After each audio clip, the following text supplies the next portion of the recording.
Welcome back to HOA Clapback. They called it a clerical error, and I called it a pattern. I am watching you. Amy Harris yelled it across the mailbox cluster like she was launching a missile. She had a clipboard in one hand and her phone in the other, already recording. She stood on her little collapsible step stool so she could look down at me while she said it, even though I am 6 inches taller. The rules do not care about your excuses, and neither do I, she added, her voice rising another notch. I had just pulled up to grab my mail. It was a hot July afternoon in Pittsburgh, the kind where the asphalt shimmers and tempers run even hotter. I work as a rideshare fleet coordinator, which means I schedule drivers and vehicles all day, every day. I keep records for everything. Times, mileage, complaints, maintenance logs, shift swaps. If it happens, I document it. That habit was about to save my life. Amy did not know that yet. She stepped down from her stool and planted herself between me and the mailbox cluster. Behind her, I could see my box with the little red flag still up. I had mail waiting. She knew it too. You filed a complaint against the welcome committee, she said. Her red hair was pulled back in a tight ponytail, and she wore a gray cardigan even though it was 90 degrees outside. She had a white baseball cap perched on top of the cardigan hood, which she had pulled up like she was trying to block the sun or hide her face. The whole look was absurd, but her tone was not. Anonymous complaints are a privilege, and you abused it. I did not file any complaint, I said. She held up her phone. Your IP address says otherwise. I looked at her. I did not even respond. I just waited. She snapped her fingers. The hearing is next Tuesday at 6. If you do not show, we automatically rule against you. And just so you know, we already contacted the tow company. That was when I realized this was not random. This was the same playbook from 4 years ago. Let me back up for 1 second. Harbor Point Community Association is a neighborhood in Pittsburgh where every complaint turns into a fine if the wrong person is in charge. Amy Harris is the wrong person. She runs the welcome committee, which sounds harmless until you realize she uses move-in rules like a weapon. 4 years ago, someone in my building got hit with bogus violations during their first month. Backdated notices, fake timestamps, fees that doubled overnight. The case got buried when the resident moved out before the hearing. No resolution, no follow-up, just gone. Now it was happening again, and this time, it was happening to me. I looked at Amy and said, "What complaint?" She smirked. The anonymous one. Filed last week. Against me personally. I did not file anything. Your camera does not matter, she said. My minutes are the truth. There it was. That line. I had heard it before, 4 years ago in the leaked minutes from the old case. I did not say anything. I just made a mental note and filed it away.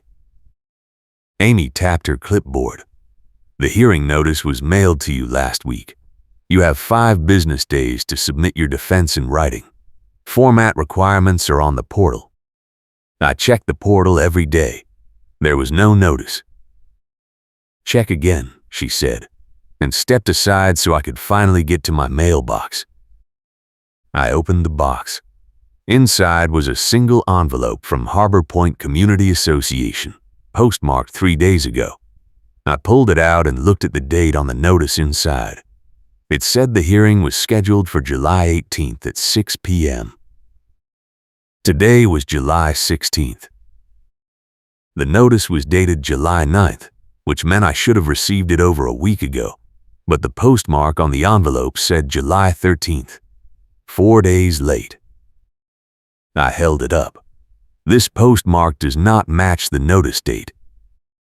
Amy shrugged. Mail delays are not my problem. The deadline is the deadline. I looked at the notice again. It was printed on a laminated template with blank spaces filled in by hand. No readable text on the template itself, just the handwritten details. The handwriting was Amy's. I recognized it from the sign-in sheets at the clubhouse. "Who mailed this?" I asked. Amy smiled. "The association mails all official notices. You know that. Through the management company?" She paused. "Through the appropriate channels."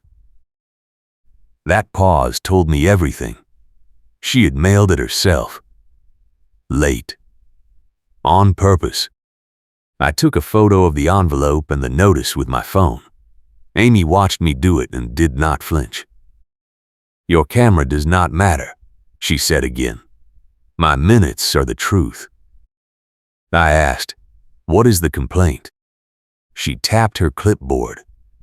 "Harassment of a board member. Specifically, me. You have been stalking my schedule and filing retaliatory complaints to interfere with my committee work." I stared at her. "I have never filed a complaint about you. I have never filed any complaint with this HOA. The logs say you did." "Show me the logs." She tilted her head. "That is confidential. You just accused me of harassment based on confidential logs I cannot see, and you expect me to defend myself in 2 days? The rules do not care about your excuses, and neither do I," she said. "You should have thought about that before you abused the anonymous complaint system." I kept my voice calm. "If the complaint system is anonymous, how do you know it was me?" She blinked. Her mouth opened, then closed. Then she said, "The IP address. You just said the system is anonymous." It is, for residents who use it properly. So it is anonymous unless you decide it is not. She stepped closer. "You are twisting my words." "I am repeating them." Behind me, I heard a car door slam. A neighbor, Margaret, was getting out of her sedan with a bag of groceries. She looked over at us, then looked away fast and walked toward her unit. She did not want to get involved. I did not blame her. Amy raised her voice. "You have 2 days to submit your written defense. Format requirements are on the portal. If you do not comply, we proceed without you." "What are the format requirements?" She smiled. "Check the portal." I pulled out my phone and logged into the Harbor Point resident portal right there in front of her. I navigated to the documents section. There was nothing new. No notice. No format requirements. No hearing date. "It is not here," I said, and turned my phone so she could see the screen. She did not even look. "Refresh it."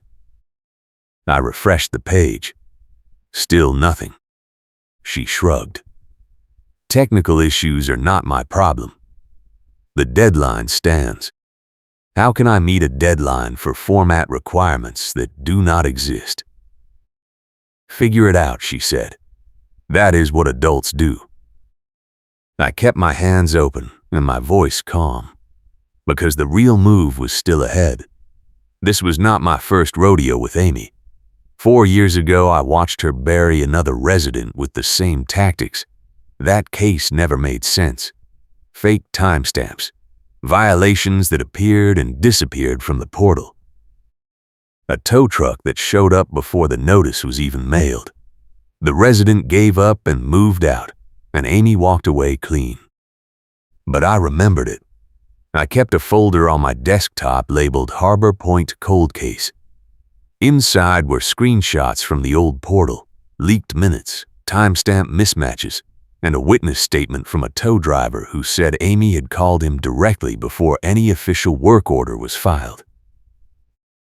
I had been sitting on that folder for 4 years, waiting to see if the pattern would repeat. Now it was repeating, and this time I was the target. Amy walked back to her car, a white sedan with a Harbor Point Community Association sticker on the bumper. She tossed her clipboard onto the passenger seat and looked back at me one more time. "See you Tuesday," she said. "Or not." She drove off. I stood there in the heat, holding the backdated envelope and staring at my phone. My phone storage was almost full. I had been documenting my rideshare fleet issues all month, recording driver complaints and uploading route logs. If I did not back up my video evidence soon, I would lose it. That meant I had maybe 48 hours to get everything off my phone and into secure cloud storage before this HOA hearing ate up all my time. I went back to my unit and opened my laptop. I logged into the portal again, this time on the desktop. I navigated to the audit log page, which tracks every upload, download, and edit on my account. According to the log, I had uploaded a document titled Complaint Against Welcome Committee Chair on July 7th at 11:14 p.m. I had not. I took a screenshot of the audit log. Then I checked the metadata on the file itself. The creation date was July 7th at 11:12 p.m. But the modified date was July 8th at 2:33 a.m. Someone had created the file, uploaded it under my account, and then edited it hours later. I checked my login history. On July 7th at 11:14 p.m., I was logged in from an IP address I did not recognize. I cross-referenced it against my work schedule. At that time, I was on a call with a driver in Cranberry Township, 20 miles away. I had phone records to prove it. Someone had accessed my account and planted a fake complaint. I exported the audit log, the file metadata, and my phone records. Then I backed everything up to 3 separate cloud accounts. I was not taking chances. Then I called the management company. Harbor Point contracts with a firm called Riverside Property Management. They handle the day-to-day operations, maintenance requests, and official correspondence. If Amy had mailed that notice herself without going through Riverside, that was a procedural violation. The receptionist answered on the 3rd ring. "Riverside Property Management. How can I help you?" "I need to speak to someone about a hearing notice I received from Harbor Point Community Association." She paused. "What is your address?" I gave her my unit number. "One moment." She put me on hold. I waited. The hold music was a smooth jazz loop that made me want to throw my phone across the room. After 2 minutes, a man picked up. "This is Derek. I am the account manager for Harbor Point." "What is the issue?" I explained the backdated notice, the late postmark, and the missing format requirements on the portal. Derek sighed. "Did Amy Harris mail this notice herself?" "I think so. The handwriting on the template is hers." He sighed again, louder this time. "She is not supposed to do that. All official notices go through us. We use a tracked mailing system with barcodes and confirmation. If she bypassed that, the notice is not valid." "So the hearing is not enforceable?" He paused. "Technically, no. But Amy will argue that the board authorized it. You will need to challenge it at the hearing. I do not have time to prepare. The hearing is in 2 days, and the portal still does not show any format requirements. Let me check." "Hold on." He came back a minute later. "I am looking at the portal now. There is no hearing notice posted for your account. Nothing. That is what I am saying." "When did you receive the physical notice?" "Today. Postmarked July 13th, but dated July 9th. He exhaled slowly. "Okay. I am going to flag this. I will send you a confirmation email. Forward me copies of everything you have. The envelope, the notice, the screenshots. I will escalate it to the board president." Amy is the Welcome Committee chair. She reports directly to the president. I know, he said. That is the problem. I hung up and forwarded Derek everything. Then I called my neighbor, Tom. Tom lived 2 buildings over and had been in Harbor Point for 8 years. He hated the HOA but loved gossip. If anyone knew the history of Amy's schemes, it was him. Tom answered immediately. Let me guess. Amy? How did you know? Because she pulled the same thing on the Patels 4 years ago. Fake complaint, backdated notice, tow threats. They moved out before the hearing. She got away with it. Do you remember the details? He laughed. I have the minutes. Amy tried to bury them, but I saved a copy. Want me to email it? Yes. Give me 10 minutes. He hung up. I paced my living room while I waited. My phone buzzed. Tom had sent the email. Attached was a PDF of the meeting minutes from September 2021. I opened it and scanned through. Item 7. Complaint against resident Patricia Patel for harassment of board member Amy Harris. The complaint was marked anonymous. The violation was the same: abuse of the anonymous complaint system. The penalty was a $500 fine and a towing authorization. The minutes noted that Patricia did not attend the hearing, and the board ruled against her by default. But buried in the notes was one sentence: board member Amy Harris recused herself from the vote due to conflict of interest. If Amy recused herself, she should not have been involved in the case at all. But the notice was mailed by her, the template was hers, and the tow authorization was signed by her. I took another screenshot. Then I checked the portal audit log for Patricia Patel. It took some digging, but I found her old account in the archived records. According to the log, Patricia had uploaded a complaint on September 4th, 2021 at 9:41 p.m. The creation date on the file was September 4th at 9:38 p.m., but the modified date was September 5th at 1:17 a.m. Same pattern, same middle-of-the-night edit, same fake timestamp. I exported Patricia's audit log and added it to my evidence folder. Then I checked my own account one more time. The fake complaint file was still there, but the modified timestamp had changed again.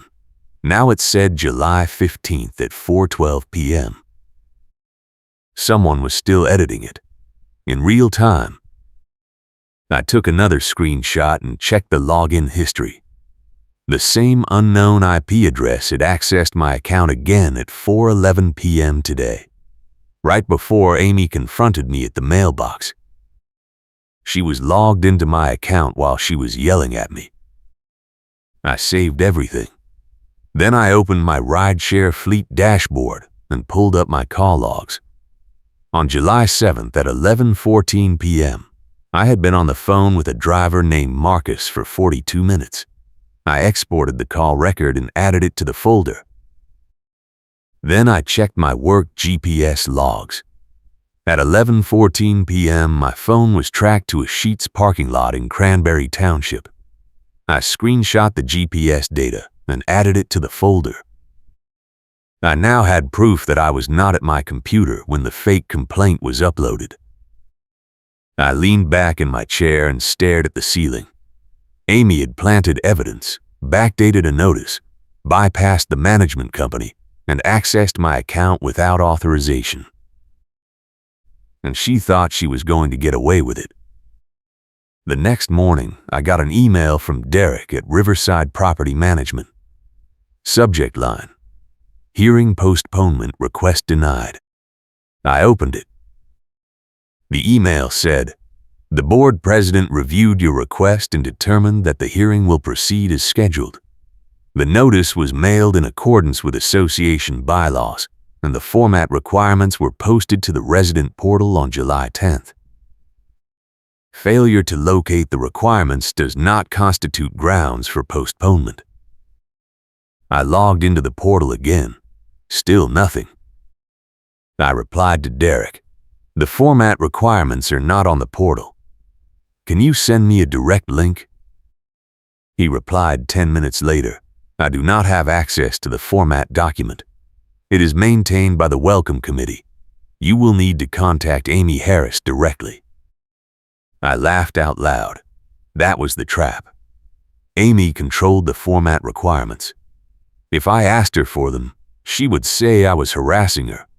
If I did not ask, I would fail to comply and lose by default. I forwarded the entire email chain to my personal attorney, a guy named Carl who handled my rideshare contract disputes. Carl was expensive, but he was fast. Carl called me 20 minutes later. "This is insane." "I know. She is setting you up. If you go to this hearing without a lawyer, she will bury you. I cannot afford to bring you to a fake HOA hearing." "Then do not go. Send a written objection. Cite the procedural violations. Demand a new hearing date with proper notice." Will that work? Probably not, but it will create a paper trail. If she retaliates, you can file a complaint with the state. I sighed. What if I just show up and call her out in front of the board? Carl paused. "Do you have proof?" "I have audit logs, GPS data, call records, and a pattern match from a cold case 4 years ago." "Then yes, show up, bring everything. Record the whole thing if Pennsylvania is a one-party consent state." "It is." "Good. Then go scorched earth.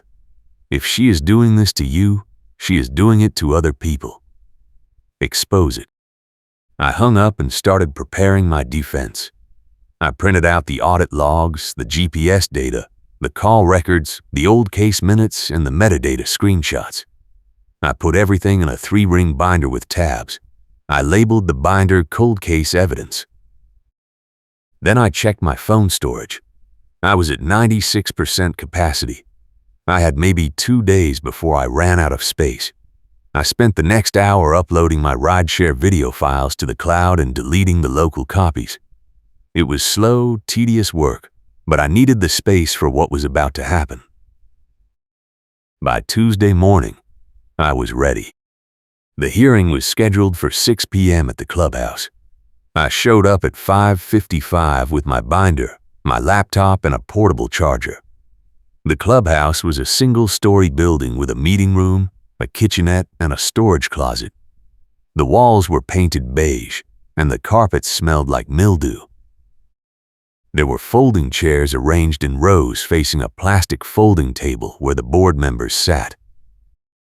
Amy was already there. She was standing near the front, talking to the board president, a man named Gerald who looked like he would rather be anywhere else. Amy had her clipboard and her laminated notice template. She also had a small collapsible step stool set up next to the board table. When I walked in, she turned and stared at me. Then she smiled. "Glad you could make it," she said. I did not respond. I sat in the front row and opened my binder. Amy walked over. "You cannot record this meeting. Pennsylvania is a one-party consent state. I can record anything I am part of. This is private association business. It is a hearing about me. I am recording." She looked at Gerald. He shrugged. Amy huffed and walked back to the board table.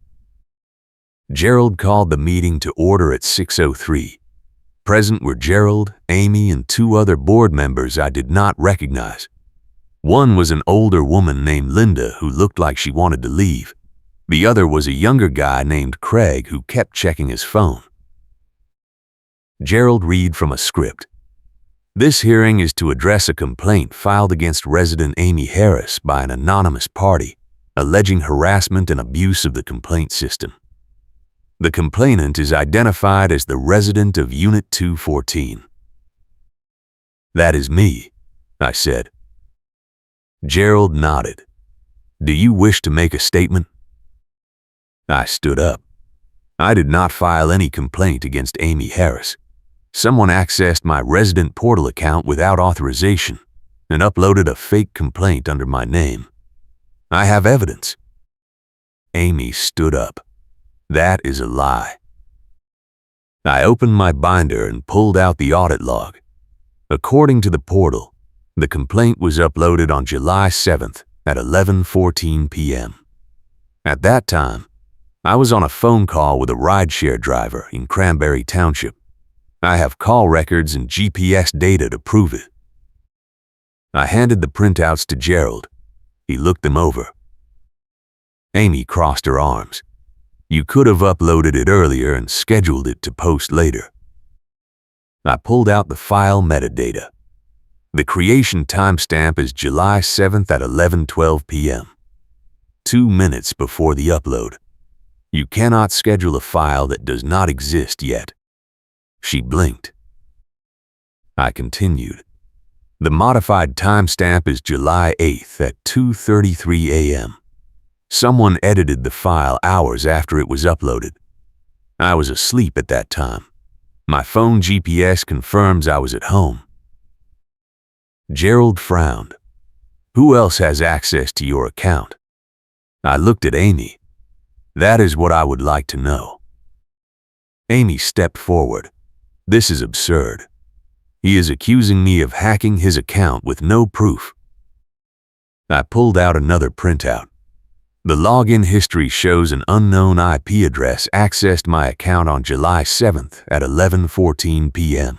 and again on July 15th at 4:11 p.m. That second login happened while you were confronting me at the mailbox cluster. Amy went pale. I kept going.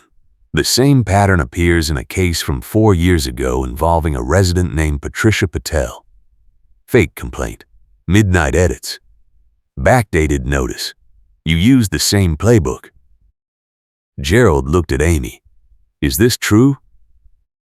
Amy slammed her hand on the table. This is harassment. He is trying to rewrite history because he got caught. I pulled out the old meeting minutes. These are the minutes from September 2021. Item 7. You recused yourself from voting due to conflict of interest, but you still mailed the notice, signed the tow authorization, and processed the fine. You are not supposed to be involved at all. If you are enjoying this wild ride, smash that like button and subscribe for more HOA revenge stories, where the receipts always win. Linda, the older board member, leaned forward. Amy, did you mail that notice yourself? Amy hesitated. The management company was backed up. I was helping. Helping? I said. Or bypassing the tracking system so you could backdate it? Gerald held up his hand. Okay, let us take a step back. Amy, did you access this resident's portal account? No. Do you know who did? No. I pulled out my phone. I have one more thing. I filed a records request with the management company this morning. They confirmed that no hearing notice for my account was processed through their system. The notice I received was mailed by you, personally, without board authorization. Gerald looked at Amy. Amy? She did not answer. She just stared at me. I continued. The postmark is July 13th. The notice is dated July 9th. That is 4 days late. The bylaws require notices to be mailed within 24 hours of the hearing date being set. You violated procedure, and you did it on purpose. Gerald sighed. Amy, I think you need to step out. She snapped. I am the one who filed the complaint. He does not get to hijack my hearing. You did not file the complaint, I said. Someone using my account filed it, and based on the login history, that someone had access to the portal admin panel. Linda looked at Gerald.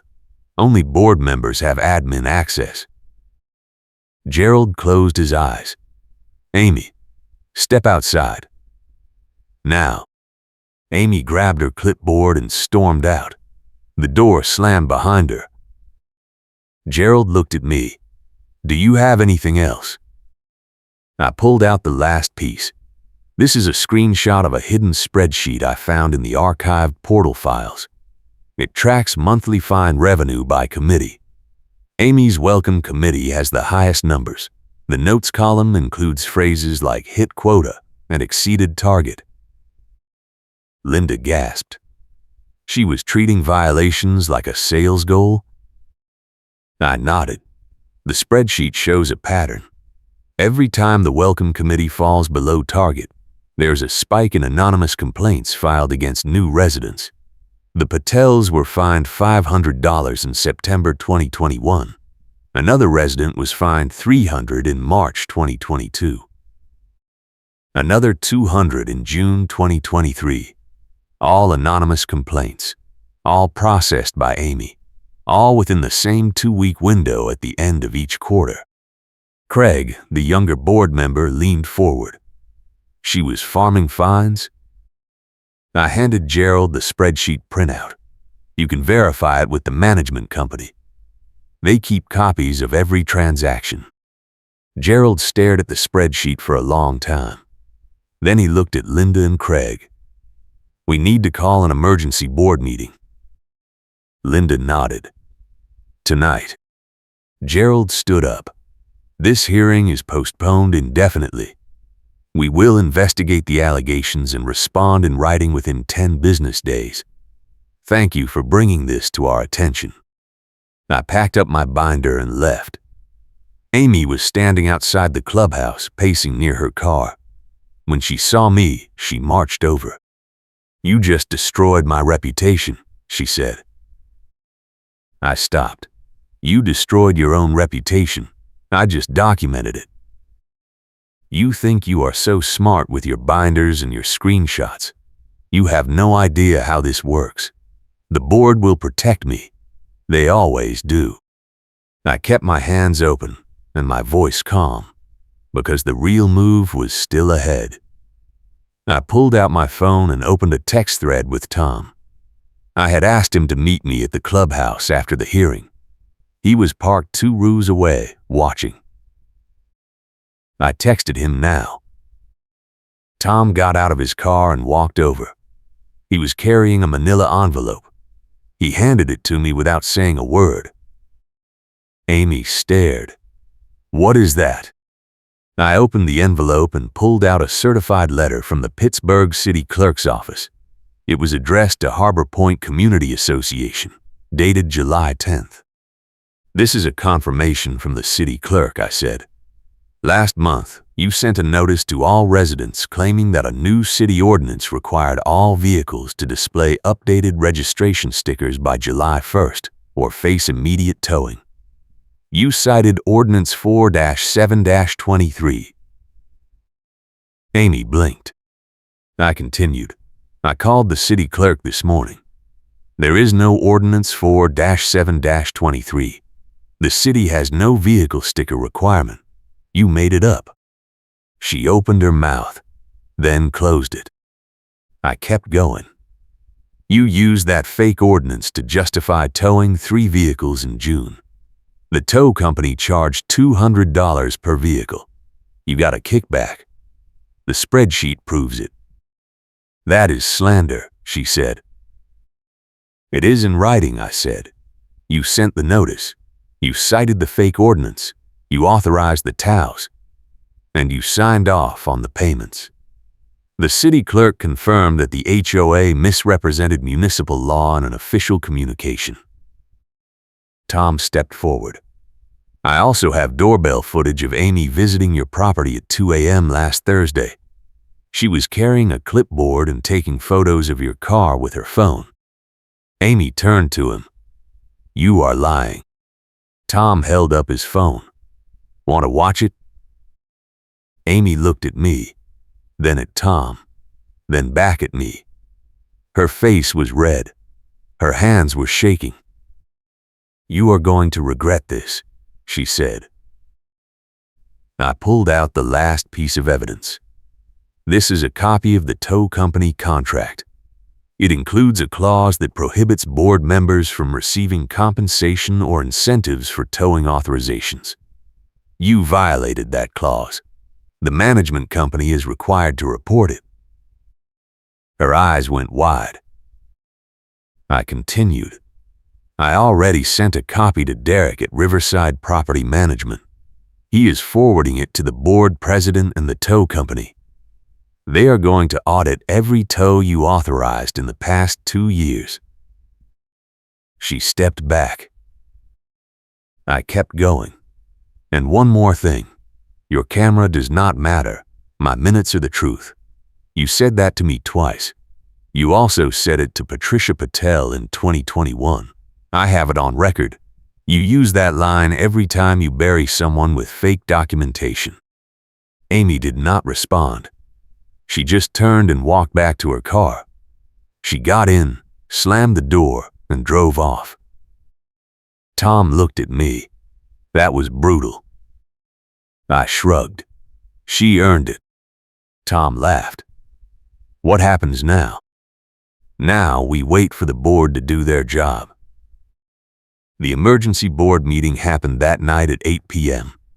I was not invited, but Tom was. He texted me updates in real time. 8:07 p.m. Gerald just opened the meeting. Amy is not here. 8:14 p.m. They are reviewing the audit logs. Linda looks pissed. 8:21 p.m. Craig just asked if they can remove a board member mid-term. Gerald said yes if there is cause. 8:32 p.m. They voted. Amy is out. Effective immediately. 8:38 p.m. They are drafting a letter to the management company. Derek is getting fired too. I stared at my phone. "Derek?" Tom replied. He knew about the fake ordinance. He helped Amy send the notice. Linda found emails. I sat back in my chair and exhaled. The management company was going to discipline the rep who enabled it. That was the HOA consequence. Amy was told to step down, and she could not spin it. That was the Karen consequence. The next morning, I got an email from Gerald. Subject line: hearing outcome and refund. The email said, "The board has concluded its investigation and determined that the complaint filed against you was fraudulent. The hearing is dismissed. All associated fines and fees are refunded. We apologize for the inconvenience." Attached was a check for $750. That covered the bogus fines from my case and a partial refund for the Patel's case from 2021. I printed the email and added it to my binder. Then I got a call from the tow company. The owner, a gruff guy named Rick, wanted to meet. I agreed. Rick met me at a diner near the neighborhood. He was a big guy with a gray beard and a Harbor Point tow authorization clipboard sitting on the table between us. "I owe you an apology," he said. "Amy Harris called me directly for 3 years. She bypassed the work order system. I did not know it was against the contract." I sipped my coffee.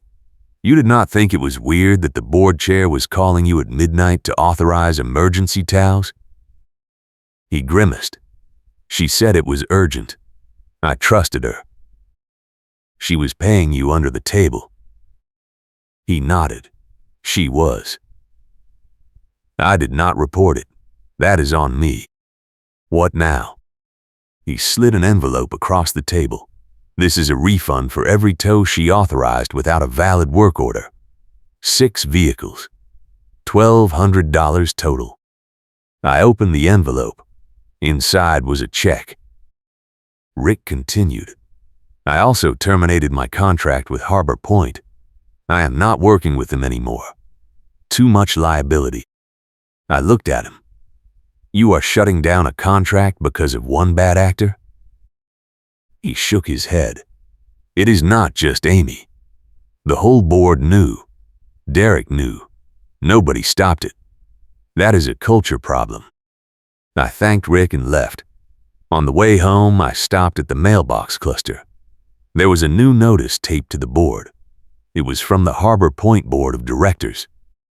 It said, "Effective immediately, all hearing notices must be processed through Riverside Property Management using the tracked mailing system. Board members are prohibited from mailing notices directly. Violations will result in removal." Below that was another notice. The Welcome Committee is dissolved pending restructuring. All move-in inspections are suspended until further notice. I took a photo and sent it to Tom. He replied, "Amy is done. She tried to show up at the meeting tonight. Gerald had her escorted out." I texted back, "Good." The next week, I got a letter from a law firm representing Patricia Patel. She had heard about the case and wanted to reopen her claim. She was suing the HOA for fraud and harassment. She asked if I would testify.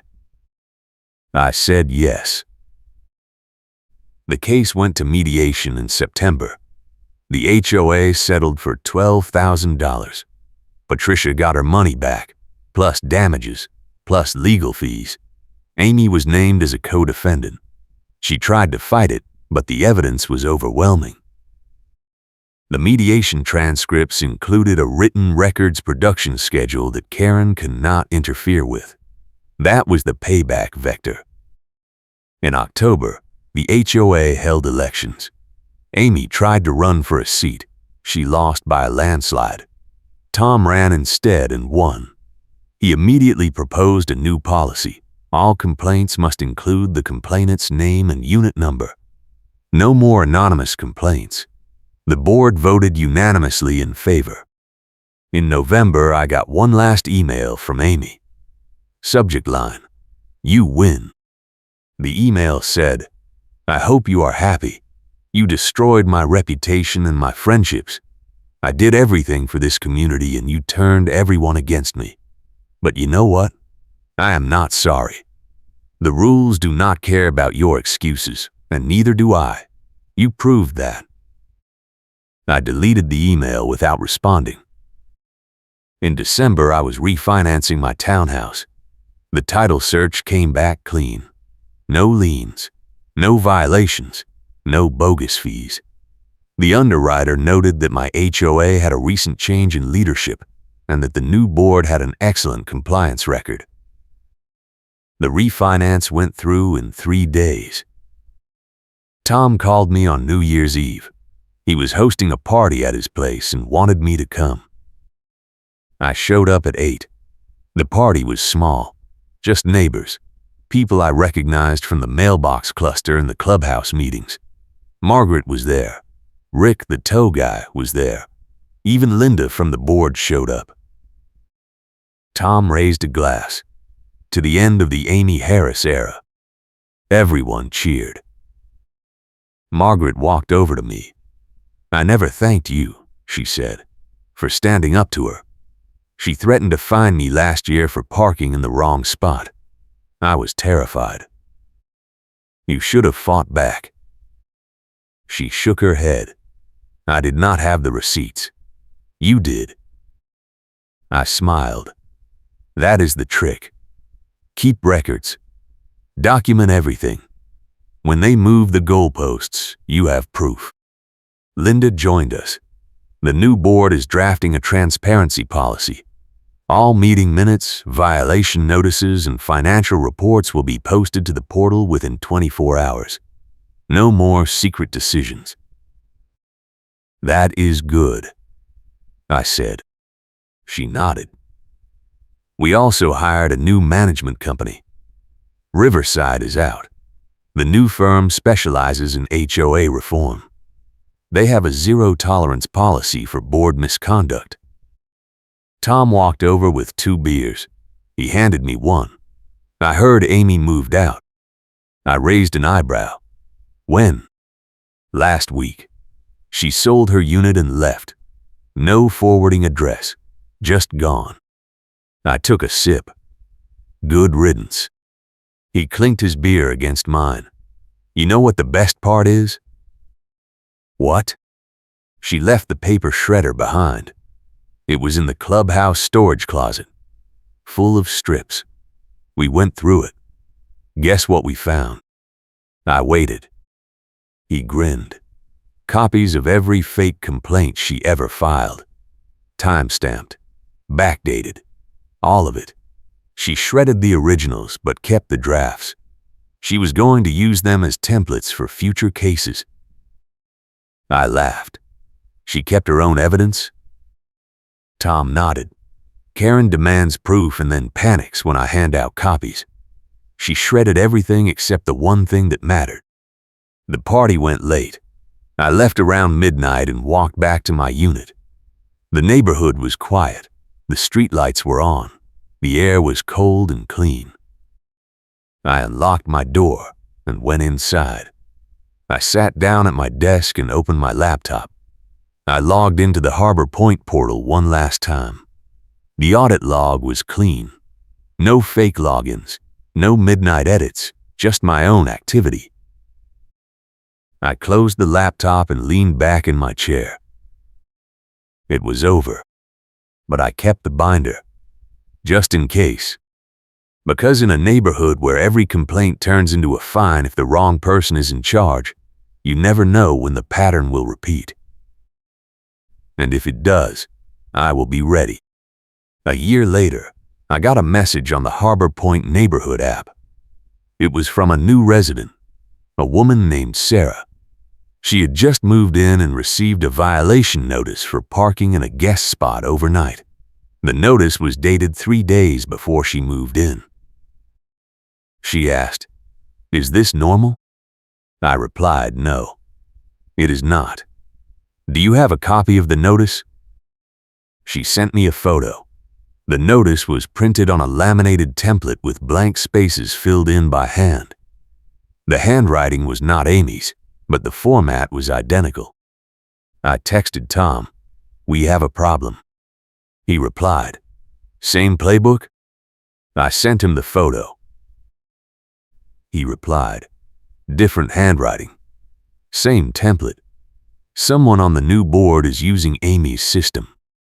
I sighed and opened my laptop. I logged into the portal and checked the audit log for Sarah's account. There was a complaint filed against her on the day she moved in. The upload timestamp was 3 a.m. I exported the log and sent it to Tom.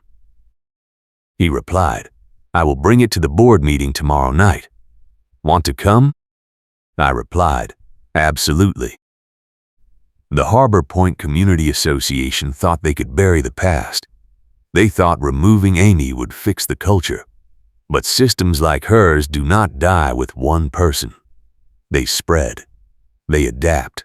They find new hosts. And when they do, someone needs to be there with the receipts. I showed up to the board meeting the next night with my binder, my laptop, and a portable recorder. Tom was already there. So was Sarah. So were 3 other new residents who had received identical backdated notices. Gerald opened the meeting. "Before we begin, I want to address some concerns about recent violation notices." Tom stood up. "I have evidence that the old violation system is still in use. Complaints are being filed at 3 a.m. Notices are being backdated. The new board is using the same playbook as the old board." Linda looked shocked. "That is not possible. We dissolved the welcome committee." Tom handed her a stack of printouts. "These are audit logs from 5 new residents. All complaints filed after midnight. All notices backdated. All processed by the same board member." He pointed to Craig. Craig went pale. Tom continued, "Craig has admin access to the portal. He has been filing complaints under anonymous resident accounts and authorizing violations without board approval. The pattern matches Amy Harris exactly." Gerald stared at Craig. "Is this true?" Craig did not answer. He just stared at the table. I stood up. "I have one more thing." I pulled out my phone and played a voicemail. It was from Amy Harris, dated 2 weeks ago. The message said, "Craig, I left the templates in the storage closet. Use them carefully. They work if you time it right. Do not leave a paper trail." The room went silent. Gerald looked at Craig. "You have been working with Amy?" Craig stood up. "This is a setup. He is lying." I held up my phone. "This voicemail is timestamped and backed up to 3 cloud accounts. I also have text messages between you and Amy dating back to October. You were planning this before the election." Linda gasped. "You were going to restart the quota system?" Craig grabbed his jacket. "I am leaving." Tom stepped in front of the door. "No, you are not." Gerald stood up. "Craig, sit down. We are calling the management company. This is over." Craig tried to push past Tom. Tom did not move. Craig shoved him. Tom shoved back. Someone yelled. Gerald pulled out his phone and called 911. 2 deputies showed up 10 minutes later. They took statements from everyone. They asked for copies of the evidence. I handed them the binder, the voicemail, the text messages, and the audit logs. They walked Craig out in handcuffs. Sarah looked at me. "Thank you." I nodded. "Keep your own records. Do not trust anyone." She smiled. "I will." The board held another emergency meeting that night. They voted to remove Craig. They also voted to implement a new system. All violation notices must be reviewed by the management company before they are mailed. No exceptions. Tom texted me, "We did it again." I replied, "It is not over. Someone else will try." He replied, "Then we will catch them too." I closed my phone and walked home. The neighborhood was quiet again. The streetlights were on. The air was cold and clean. I sat down at my desk and opened my binder. I added the new audit logs, the voicemail transcript, and the meeting minutes. The binder was thicker now, heavier. But I was ready. Because in Harbor Point, the rules do not care about your excuses. And neither do I. I will catch you in the next story.